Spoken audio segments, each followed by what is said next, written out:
Tumayo si Aling Nora, saka pinunasan ng kanyang mga luha.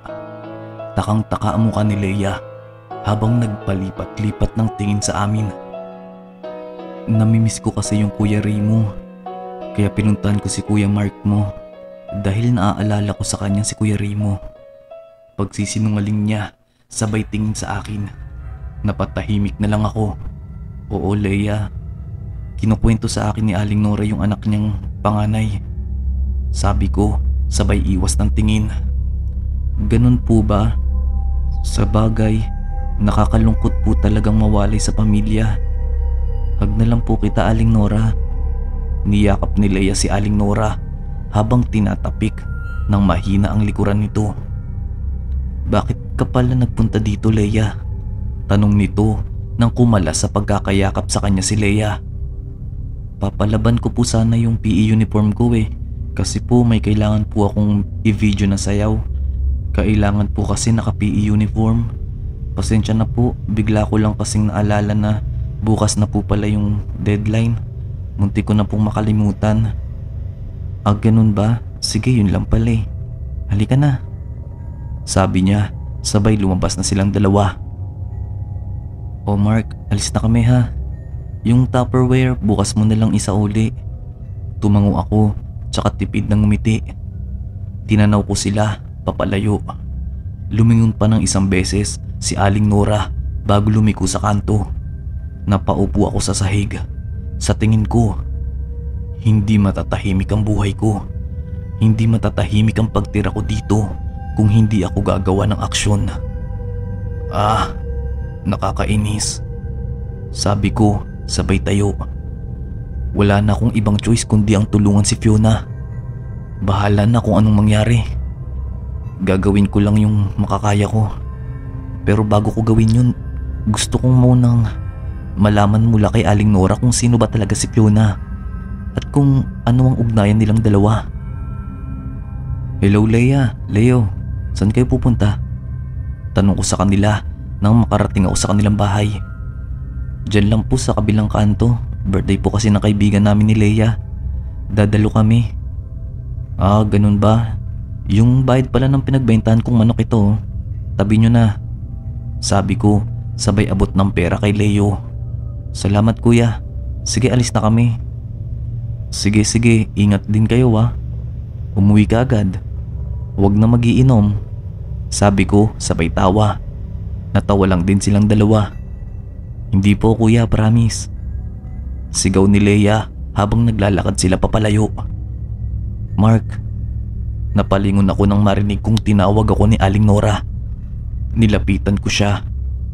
Aling Nora, pwede po ba tayong mag-usap tungkol kay Fiona? Oo, ayun yung pag-uusapan natin. Sasabihin ko sa'yo na lalaman ko. Halika sa loob. Sabi niya sa akin, sabay lakad papasok. Naupo ako sa salas.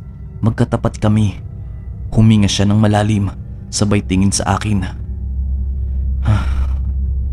Ikakasal pa lang nun si Ma'am Alma at Sir Leon. Nang mamasukan ako sa kanila bilang kasambahay.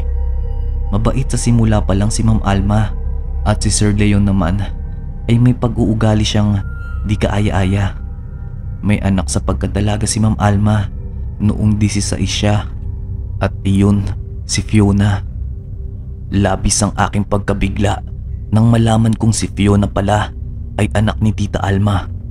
Ngunit, bakit hindi naman ito nabanggit sa akin ni Tita Maria? Ang sabi niya lang sa akin noon ay may 3 pinsan ako na anak ni Tita Alma. Nagtataka ka ba kung bakit hindi mo kilala si Fiona na pinsan mo pala? Nanlaki ang mga mata ko nang napatingin ako sa kanya. Nung nagkwentuhan kami ni Ma'am Alma tungkol sa buhay niya, sinabi niyang pinalaya siya ng mga magulang niya nang malamang buntis siya sa murang edad.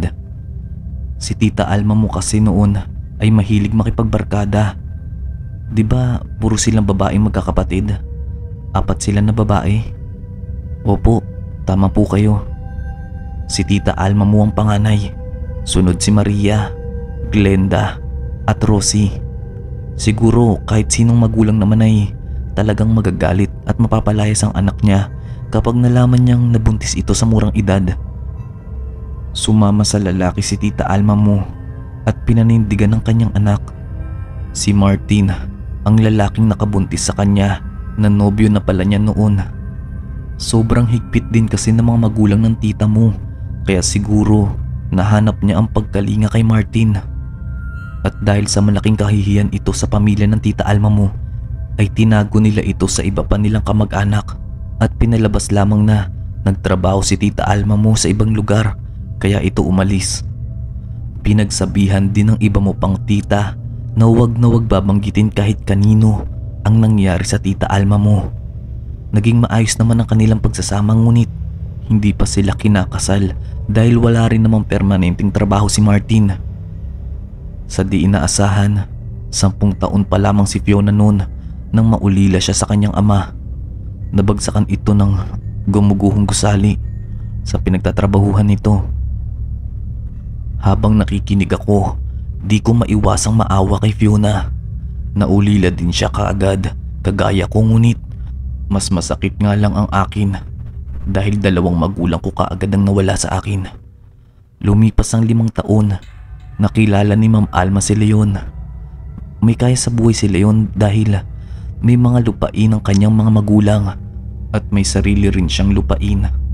Hindi kaagad sinabi ni Tita Alma mo ang tungkol kay Fiona, kaya naman nabigla si Leon nang malaman niyang may anak na pala siya. 15 anyos na si Fiona noon. Sa una, hindi niya ito natanggap, pero dahil sa mahal na niya ang tita mo, kaya tinanggap niya na lang at pinakasalan niya ang tita mo. Bumuntong hininga siya, saka pinagpatuloy ang pagkikwento. Habang nagkikwento siya ay para bang gusto nang bumagsak ng kanyang mga luha. Hindi din naging maganda ang buhay ni Fiona sa piling ng kanyang ama-amahan na si Leon. Konting kibot, lagi niyang sinisigawan si Fiona at pinapagalitan tuwing wala si Ma'am Alma dahil naging busy ito sa pag-aasikaso ng kanilang negosyo na manukan, babuyan at mga tanim na gulay. Minsan lang kung nasa bahay si Ma'am Alma. Kapag nauwi si Sir Leon galing trabaho, kasi chef siya sa isang restaurant, parang katulong ang turing niya kay Fiona. Ngunit pag nandyan si tita mo, ang turing niya dito ay anak. Parang hindi talaga tanggap ni Leon si Fiona na maging anak niya. Tanong ko kay Aling Nora. Nakaramdam ako ng inis kay Leon. Oo, Leon na lang dahil parang di nakakatuwang tawagin siyang tito dahil sa pagtrato niya kay Fiona. Oo, ganun na nga. Hindi makapagsumbong si Fiona sa kanyang ina dahil binantaan siya nito. Siguro sa takot, kaya hindi na magawang magsabi sa kanyang ina. Makalipas ang 1 taong pagsasama nila, nagkaanak sila at iyon ay si Lisa. Si Fiona ang nag-alaga kay Lisa. Lagi niya itong binabantayan. Pagka-uwi sa eskwelahan, si Lisa agad ang hanap niya. Lumipas pa ang mga taon, medyo naging marahas na si Sir Leon kay Fiona. Pinapapasok niya ito sa kanyang opisina pagkatapos lalabas si Fiona na may mga pasa at sugat. Alam kong sinasaktan niya si Fiona. Upang hindi makita ang kanyang mga pasa ay laging naka-shirt na malalaki si Fiona o di kaya ay long sleeve. Ang kapal ng mukha ng lalaking yun. Napakawalang puso niya. Wala namang kasalanan sa kanya si Fiona para ganunin, pero bakit ganun ang trato niya rito? At lalong lalo na wala siyang karapatan na saktan si Fiona. Di ko mapigilang bulalas habang nakakuyom ang aking mga kamao. Hanggang sa nakita ko isang araw si Fiona na nakatulala habang tumutulo ang luha papalabas ng opisina ni Sir Leon. Medyo magulo ang buhok nito. Nakita ako ni Sir Leon noon at binantaan akong huwag kong sasabihin kay Tita Alma mo kung ano ang mga nakikita ko at nagaganap dito sa bahay na ito, dahil kung hindi ay papalayasin niya ako at ipapakulong. Ipapakulong? Takang tanong ko. Ay, oo, dahil nagawa ko magnakaw ng pera noon upang may maipadala ako sa mga magulang ko dahil sa laki ng bayarin nila sa ospital nang magkasakit ang ina ko. Kaya ayun, tikom ang aking bibig. Lumipas pa ang mga taon, Kaarawan ni Fiona noon. 20 anyos na siya noon. Nagpahanda si Tita Alma mo dahil iyon lang ang araw na magkakaroon ng malaking handaan si Fiona sa kanyang kaarawan. Mababa ka sa mukha ni Fiona ang lungkot, ngunit pinanatili niya ang kanyang sariling nakangiti buong araw. Suot ng puting bestida na regalo sa kanya ng kanyang ina. Napakagandang bata ni Fiona. Para siyang diwata sa ganda. Manang-mana sa kanyang ina hanggang sa kinagabihan. Di natapos ni Aling Nora ang kanyang sasabihin nang bigla na lang siyang umiyak. Di ko alam ang gagawin ko kaya napatingin lang ako sa kanya. Hanggang sa nangyari ang kagimbal-gimbal na pangyayari sa buhay ng tita mo. Hanggang sa nangyari ang kagimbal-gimbal na pangyayari sa buhay ng tita mo. Yun na pala ang huling ngiti na makikita namin sa kanya. Walang awa siyang ginahasa at pinatay ng hindi pa nakikilalang lalaki na hanggang ngayon ay hindi pa namin nahuhuli kung sino ang gumawa noon. Natagpuan ng bangkay niya kung saan nakatayo ang bahay na tinitiran mo ngayon. Dati, puro talahib lang yan nung hindi pa nabibili ng tita mo ang lupain na iyan. Bakit hindi niyo nagawang matulungan si Fiona? Di ba't napapaginipan niyo siya? Wala akong kakayahan na makita siya at makausap siya. Kagaya mo. Sa panaginip naman ay tanging pag-iyak niya lang at paghingi ng tulong ang napapaginipan ko kaya wala akong magawa. Kaya labis ang tuwa ko nang mapaginipan ko siya na nakakausap mo siya. Kaya siguro siya nagpaparamdam sa mga tumitira sa bahay na tinitiran mo ngayon. Umaasa siyang may makakatulong sa kanya ngunit wala eh. Walang may kakayahan na kagaya ng sayo. Ang makita ang mga kaluluwang hindi matahimik sa mundong ito. Lumuhod siya sa harapan ko. Saka hinawakan ako sa kamay ko habang umiiyak. Mark, tulungan mo siya. Tulungan mo si Fiona na makamit ang hustisyang matagal na niyang inaasam. Ikaw lang ang pag-asa niya. Hindi ko na malayang tumutulo na pala ang luha ko. Halos madurog ang puso ko sa mga narinig ko. Hindi ko akalain na ganun ang sinapit niya. Ang walang muwang na si Fiona ay walang awang pinatay. Hindi na nga naging maganda ang buhay niya sa piling ng kanyang ama-amahan. Tapos, hindi din naging maganda ang pagkamatay niya. Bigla akong nanlumo, nakaramdam ng inis sa aking sarili. Halos ipagtabuyan ko si Fiona at sigawan palagi na talagang ayaw ko siyang tulungan. Tapos, ganito pala ang sinapit niya. Napakasama ko sa kanya. Kailangan kong makabawi kay Fiona. Tumayo ako, saka pinunasan ng mga luha sa aking mga mata. Aalis na po ako. Pagkasabi ko noon, kumaripas ako ng takbo palabas ng bahay. Kailangan kong makausap si Fiona. Kailangan kong maibigay ang hustisyang nararapat sa kanya. Fiona! Fiona! Fiona, nasan ka? Magpakita ka sa akin. Sigaw ko sa loob ng bahay nang makarating ako.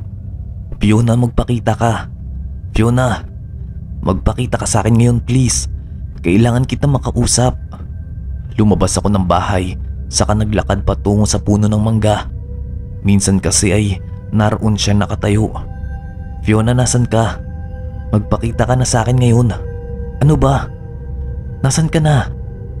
Kahit parang tanga akong nagsisigaw at palakad-lakad ay ginawa ko pa din. Naglakad ako patungo sa manukan upang hanapin siya, baka sakaling nandoon siya. Napaupo ako sa lupa, sabay hawak sa aking ulo. Di ko mapigilang hindi maiyak. Ewan ko ba pero sobrang sakit sa dibdib ng sinapit niya. Hindi ko lubos akalain na ganun. Napakasamang tao mo, Mark. Napakasama mo. Sigaw ko habang pinagsusuntok ko ang lupa. Nagagalit ako sa sarili ko. Alam kong hindi magiging madali ito para sa akin ngunit kailangan niya makamit ang hustisya niya. Siguro ito ang rason ng pagkakaroon ko ng kakayahang makita sila dahil may isang tao pala na nangangailangan ng tulong. Kamag-anak ko pa. Tumayo ako at pinunasan ko ang aking luha. Hinintay ko si Fiona na magpakita sa akin. Naglakad ako patungo sa bahay. Fiona, nasan ka na ba? Magpakita ka na sa akin, Fiona. Fiona! Sigaw ko. Nagulat ako na makita ko si Mang Lito na nakatayo sa pinto ng bahay. Parang namutla ito nang makita niya ako. Naglakad ako papalapit sa kanya. Mang Lito, ano pong ginagawa niyo dito? Tanong ko sa kanya. Nanatili siyang nakatitig sa akin na namumutla pa rin. Bakit ganito ang reaksyon niya? Bakit mo hinahanap si Fiona? Papaano mo siya nakilala? Nauutal na tanong niya sa akin. Bigla akong nagtaka. Anong alam ni Mang Lito tungkol dito?